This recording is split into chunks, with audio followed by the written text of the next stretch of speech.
पन्नगे च सुरेन्द्रे च कौशिके पाद संस्पृशि निर्विशेष मनस्काय श्री वीरस्वामिने नमः। भगवती सूत्र में कहा गया है, शे किम तम वेयावच्चे वेयावच्चे 10 विहे पन्नट्टे तंजः आयरीय वेयावच्चे उवज्झाय वेयावच्चे ठेर वेयावच्चे तवस्सी वेयावच्चे गिलान वेयावच्चे शेह वेयावच्चे कुल वेयावच्चे गण वेयावच्चे संघ वेयावच्चे साहम्मीय वेयावच्चे सित्तम वेयावच्चे। तप के आभ्यंतर प्रकार जो हैं वे कुल 6 हैं। 6 बाह्य तप के, 6 आभ्यंतर तप के, यों 12 और आभ्यंतर तप के 6 प्रकार हैं। उनमें एक है वैयावृत्य। वैयावृत्य एक सेवा, और सेवा एक ऐसा तत्व है जिसके लिए कहा गया है, सेवा धर्म है परम गहनो योगिनामप्यगम्य है। कि सेवा धर्म परम गहन है और योगियों के लिए भी अगम्य है। सेवा एक व्यापक तत्व है। साधु समुदाय में भी वैयावृत्य सेवा का महत्वपूर्ण स्थान है, और समाज में भी, गृहस्थों में भी अपने ढंग से सेवा कार्य चलता है। कहीं कहा गया, लिखा गया, सेवा परमो धर्म है, सेवा अस्माकं धर्म है। कि सेवा परम धर्म है, सेवा हमारा धर्म है। सेवा साधु समुदाय में भी होती है। भगवती सूत्र में यहाँ वैयावृत्य 10 प्रकार का बताया गया है। साधु समुदाय में आचार्य वैयावृत्य कि आचार्य की सेवा करना, और साधु समुदाय में आचार्य का बहुत उच्च स्थान होता है कि आचार्य की सेवा करो। आयरीय वेयावच्चे। अब प्रश्न है कि आचार्य की सेवा क्यों करें? आचार्य वृद्ध नहीं है। कोई वृद्ध हो तो मान लें कि 80-90 वर्ष के हैं, 85-90 वर्ष के हैं, तो उनकी सेवा करो, अच्छी बात है। तो आचार्य खुद युवा है, वृद्ध नहीं है, तो उनकी सेवा कितनी और क्यों? सेवा किस लिए? सेवा के अनेक प्रयोजन हो सकते हैं। कि आचार्य वृद्ध नहीं है, युवा हैं, तो भी उनकी वैयावृत्य करो, सेवा करो। गुरुदेव तुलसी आचार्य बने थे, वो तो करीब 22 वर्ष के ही थे, बहुत छोटे थे उम्र में। तो बताया गया है गंगापुर में जब कालूगणी का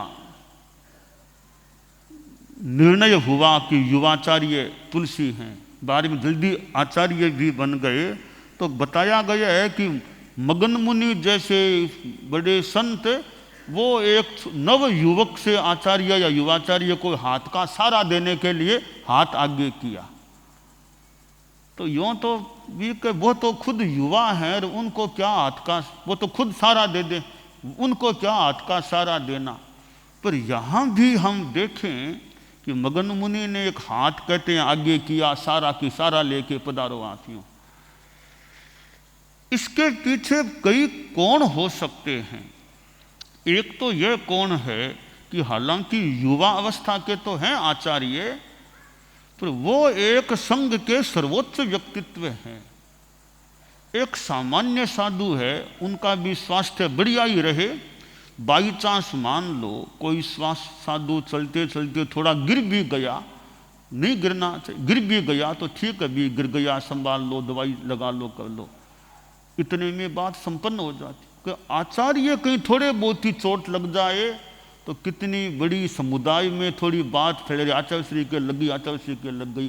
कहिए हमारे आचार्य श्री के कहीं कुछ भी हो न जाए तो मानो मगन मुनि ने हाथ आगे किया कि आप सीढ़ियाँ है तो हाथ का सहारा ले लो, कहीं कुछ किंचित भी हो न जाए, यानी वो सुरक्षा का अत्यंत ध्यान। तो इसलिए आचार्य को सहारा दो। हालांकि इसमें भी सापेक्ष बात है, तो कई बार आचार्य सहारा नहीं भी लेते हैं, अभी यूँ कोई दिन भर क्या सहारा लें, अवस्था ठीक है, अभी तो खुद चलते हैं, ठीक है, आसपास संत हैं तो हैं, वरना इतनी सहारा की क्या ज़रूरत है। तो फिर भी कभी कहीं खाई हो, पेड़ियाँ हो, थोड़ा ध्यान रखें कहीं कुछ चोट आदि न आ जाए। यानी जैसे VVIP का विशेष ध्यान वो स्थिति होती है कि धर्म संघ में तो VVIP के रूप में आचार्य हैं, तो उनकी सुरक्षा का ज़्यादा ध्यान दें। तो भगवती सूत्र में कहा गया है जो कि आयरीय व्ययावच्चे, कि आचार्य की वैयावृत्ति होनी चाहिए। दूसरी बात है, अब गोचरी पानी काम भी आचार्य को यूँ ज़्यादा गोचरी नहीं जाना चाहिए आचार्य को। बाकी तो परिस्थितियाँ है, भिक्षु स्वामी तो खुद गोचरी पदार्थ, भिक्षु स्वामी तो सिरियारी का अंतिम चतुर्मास था संभवतः, तब तक भी गोचरी करते थे। उस समय की परिस्थितियाँ थी कि बाकी के आचार्य को ज़्यादा गोचरी में समय नहीं लगाना, आचार्य को तो और काम करना चाहिए। तो आचार्य गोचरी पानी में ज़्यादा समय लगा देंगे तो ज्ञान अध्ययन अध्यापन और काम वो फिर कौन करेगा। इसलिए आचार्य को गोचरी पानी इन चीज़ों में इनका ज़्यादा समय न लगे तो उनका फिर कौन करे, साधु साध्वियाँ जो वो उनके लिए आहार लाओ, उनकी सेवा करो ताकि उनकी समुचित व्यवस्था रह सके। और भी आचार्य के छोटे और काम हैं, तो कभी साधु लोग सतियाँ जो भी जिनके यथा योग्य कि कर दो, तो उनका समय न लगे और उनको थोड़ी सी अनुकूलता भी रहे। इसके बावजूद भी आचार्य के लिए हर सेवा लेना शायद जरूरी भी, खुद कुछ काम अपना खुद भी कर लो। एक आचार्य थे तो वे कुछ अपना कोई कपड़ा धो रहे थे, अपना खुद का खुद का कपड़ा धो रहे थे, तो कोई श्रावक कोई गृहस्थ आ गया, उसने देखा रे आचार्य जी हैं खुद धो रहे हैं, तो जो भी भाषा रही बोला आचार्य श्री आप यह काम करते हो धोने का और का। तो आचार्य जी बोले श्रावक जी मैं अपनी निर्जरा दूसरों को क्यों दूं, मैं अपनी निर्जरा दूसरों को क्यों दूं, खुद ही करूं। हो सकता है जो भी परिस्थिति हो, इसलिए आचार्य चाहे तो अपना खुद काम थोड़ा खुद भी कर ले, कोई खास बात नहीं है। क्योंकि जिंदगी में कोई अहंकार नहीं होना चाहिए कि मैं बड़ा तो बड़े हैं आप, पर घमंड नहीं आना चाहिए। अहंकार किसी को बड़े पद पर भी है तो हमें घमंड नहीं करना चाहिए, मौका हो तो कोई काम खुद भी कर ले। आचार्य श्री तुलसी एक बार सरदार शहर में विराजे हुए थे, वो गदैया जी का नोरा है, वहाँ वो ऊपर वाला एक सामने कमरा होता है, वहाँ वो उसके भी पीछे थोड़ा और स्पेस है, ऊपर वाले कमरे के आगे और थोड़ी जगह है, खुली सी जगह, वहाँ थोड़ी हवा ठंडक, तो आचार्य श्री वहाँ विराजे थे। संभवतः थोड़ी गर्मी से राहत मिले इसलिए विराजे होंगे खुले में। तो वर्षा आने लग गई, तो मैं भी वो ठिकाने में था, तो मेरे मन में आया संभवतः कि वर्षा आ रही है, गुरुदेव के पास कोई संत है या नहीं, कोई वर्षा गुरुदेव को अंदर लाना होगा। तो मैं तत्काल गुरुदेव के पास चला गया। तो एक गुरुदेव एक मैं, हम दो ही दो थे वहाँ। अब वर्षा होने लग गई तो अब वर्षा में रहना भी नहीं, तत्काल अंदर आना है। तो गुरुदेव फिर कमरे में पधारना था। अब पट्टे पर विराजे थे। अब पट्ट पर भी तो वर्षा नहीं लगनी चाहिए, छांटे नहीं लगने चाहिए, तो पट्ट को अंदर लाना था। तो संभवतः मैंने पट्ट को खड़ा किया। अब मैं थोड़ा बच्चा, थोड़ा छोटा बाल मुनि सा शायद था, तो पट्ट को, इतना बड़ा पट्ट, उसको उठा के लाना था। तो मैं और गुरुदेव दो ही दो थे वहां पर संभवतः। तो गुरुदेव ने एक हाथ से किया इस इशारा कि इधर से मैं उठाऊं, उधर से तुम उठाओ, ऐसे उठा कर लो, ऐसे पट्ट को अंदर ले चल, ऐसा इशारा सा किया कि एक तरफ से मैं पकड़ लो, तुम पकड़ लो, ऐसे पट्ट को अंदर ले जाएं। तो अब मैं सोचता हूं कि वो तो हमारे आचार्य श्री थे, वो कोई सामान्य तो साधु थे नहीं, एक छोटे साधु के साथ हो गए वो उस काम को पूरा करने के लिए कि हम दोनों मिलके पट्ट को, उनका मतलब आशय यह लगा मुझे कि दोनों मिलके इधर से तुम पकड़ो, इधर से मैं पकड़ूं, पट्ट को अंदर ले जाएं। कितनी उनकी एक अच्छी बात थी। अब यह है कि घमंड नहीं, ऐसा नहीं कि मैं कैसे यह काम करूं, वो मेरे साथ होने को तैयार हो गए इस काम के लिए। मैं भूल न करूं तो बात में जीवन का संस्मरण है। परंतु हालांकि ऐसा मैंने होने नहीं दिया, मैंने खुद ही पट्ट अंदर रखा, गुरुदेव को साथ नहीं किया इस काम में। ये काम में साथ करेंगे आपको, मैं उस काम में गुरुदेव को साथ नहीं लिया। संभवतः मैंने पट्ट अंदर कमरे में ले गया मैं। तो मैं यह बताना चाहता था कि भाई मौका हो तो कोई, हालांकि गुरुदेव को वो संभवतः वो काम नहीं, बाई चांस अपेक्षा हो तो क्या बात है, आचार्य खुद भी कोई पट्ट को उठा ले, क्या जरूरत है तो खुद काम कर ले। तो आचार्य वैयावृत्य, क्योंकि आचार्य को अनुकूलताएं मिलेगी तो उनके कार्य में भी सुविधा रहे, थोड़ी व्यवस्था भी ठीक रहे। तो भगवती सूत्र में सबसे पहला नाम दिया गया कि आचार्य आयुर्य वैयावच्य। आगे दिया उपाध्याय, उपाध्याय की भी सेवा करो, उपाध्याय ज्ञान देने वाले हैं उनकी सेवा करो, ताकि उनका समय भी ज़्यादा अनावश्यक न लगे, थोड़ा दूसरों में विनय का भाव भी रहे। इसी तरह स्थविर वैयावच्य, तपस्वी, कोई वृद्ध है उसकी भी सेवा होनी चाहिए। तपस्वी है, 30, 28, 31 तपस्या है, तो उसको तो बहुत कमजोर हो गया होगा, उसकी सेवा करो, सहयोग दो। गिलान वैयावच्य, कोई रोगी है तो रोगी की सेवा करो, रोगी साधु साधियां है उनकी चिकित्सा हो, उनकी सेवा हो, वो होना चाहिए। सेह वैयावच्य, सैक्ष, तो नवदीक्षित साधु हैं, साधियां भी हैं, उनकी सेवा करो, वो बच्चे हैं, नए हैं। और वृद्ध आदमी भी दीक्षित होने के बाद बच्चे जैसा हो जाता है, वो साधु संस्था में बच्चे जैसा ही मान लो, अवस्था से तो प्रौढ़ है, वृद्ध है, तो साधु चर्या से थोड़ा अनजान से वो बच्चे की तरह, उसका भी ध्यान देना हो सकता है। और गण कुल, गण संग, साहम्य, सब संग की सेवा करो, गण की, यूं इस प्रकार साधर्मिक की सेवा।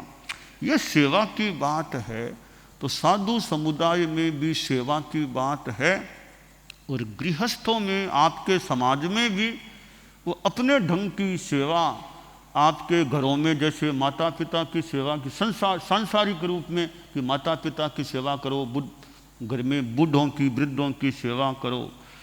और ऐसे समाज में संस्थाएं होती है कि भी अभी समाज को सेवा की ज़रूरत है, समाज में जो असहाय हैं, कमज़ोर हैं, ज़रूरतमंद हैं, उनकी सेवा करो, इस रूप में सेवा करो।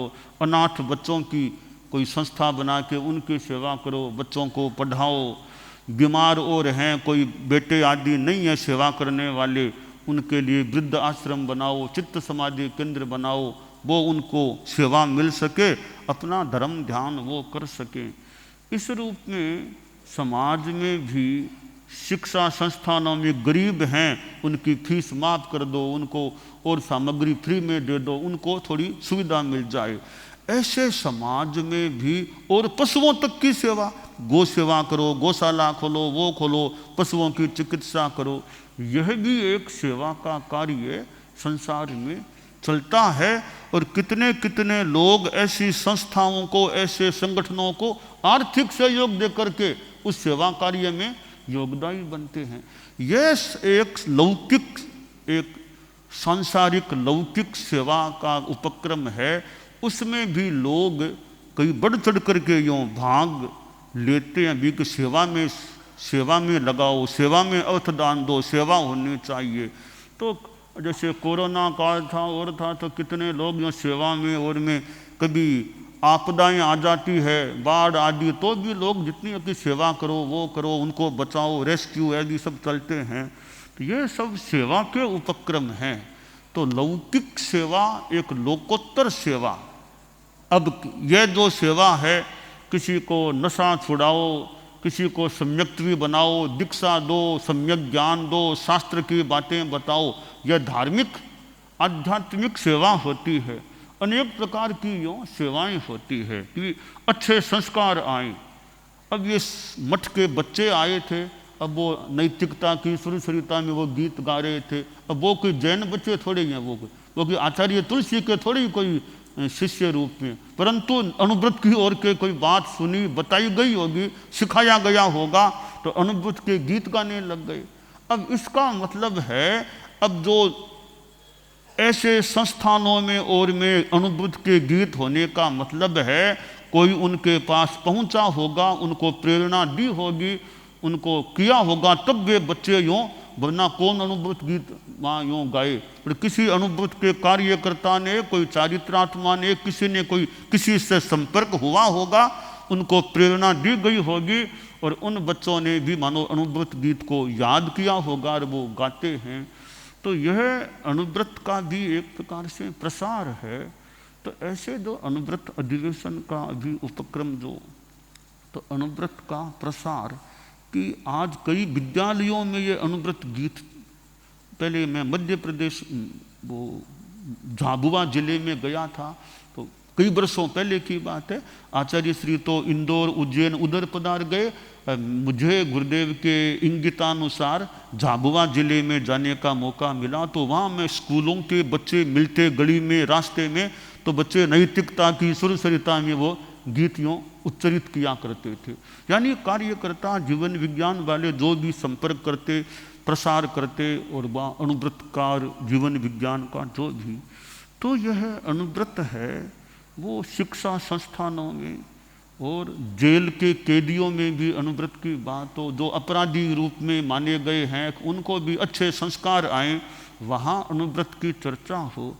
और जगह जगह है जहाँ मौका मिले कि अनुव्रत की बात, जीवन विज्ञान की बात, ताकि उनके संस्कार अच्छे बने, उनकी आत्मा अच्छी बने, समाज अच्छा बने, देश विश्व अच्छे बने। तो यह अनुव्रत एक उपाय है, माध्यम है। अब यह भी एक सेवा है।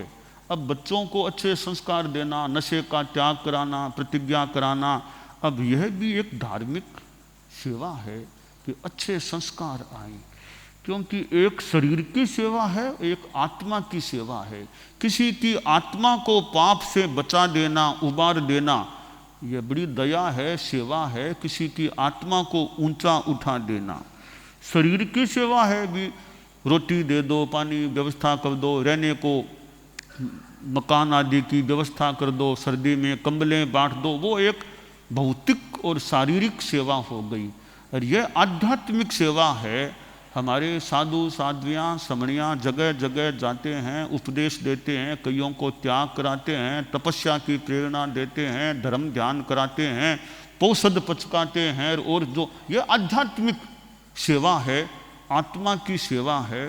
तो दो प्रकार की सेवा हो जाती है, एक आध्यात्मिक सेवा, एक ये शारीरिक सेवा, भौतिक सेवा। वो सेवा है भौतिक सेवा। तो दो साधु समुदाय के लिए खास करके आध्यात्मिक सेवा का कार्य उनके जिम्मे है। ये आध्यात्मिक सेवा करो, दूसरों को, गृहस्थों को उपदेश दो, समझाओ, त्याग कराओ, अच्छे गीत आदि याद कराओ, तत्वज्ञान बताओ, सम्यक्त्वी बनाओ, दीक्षाएं दो। यह सारा आध्यात्मिक सेवा का उपक्रम होता है। एकाग्रता, तन्मयता अपने आप को मंगलमय अनुभव करते हुए नमो अरहंताणम, नमो सिद्धाणम, नमो आयरियाणम, नमो उवज्झायाणम, नमो लोए सब्बसाहूणम, एसो पंचणमुक्कारो सब्ब पावपणासनो, मंगलाणं च सब्बेसिं पढ़मं हवइ मंगलम। चत्तारि मंगलम, अरहंता मंगलम, सिद्धा मंगलम, साहू मंगलम, केवलिपन्नत्तो धम्मो मंगलम। चत्तारि लोगुत्तमा, अरहंता लोगुत्तमा, सिद्धा लोगुत्तमा, साहू लोगुत्तमा, केवलिपन्नत्तो धम्मो लोगुत्तमो। चत्तारि शरणं पवज्जामि, अरहन्ते शरणं पवज्जामि, सिद्धे शरणं पवज्जामि, साहू शरणं पवज्जामि, केवलिपन्नत्तं धम्मं शरणं पवज्जामि। धम्मो मंगलमुक्किट्ठम् अहिंसा संजमो तवो, देवावितं नमंसन्ति जस्य धम्मे सयामणो। च इत्ता भारहं वासं चक्रवट्टी महिद्धिओ, सन्ति सन्ति करे लोए पत्तो गइमणुत्तरम। देवदानव गंधर्वा जख रक्षस किन्नरा, बंभयारिं नमंसन्ति दुक्करं जे करन्ति तम्।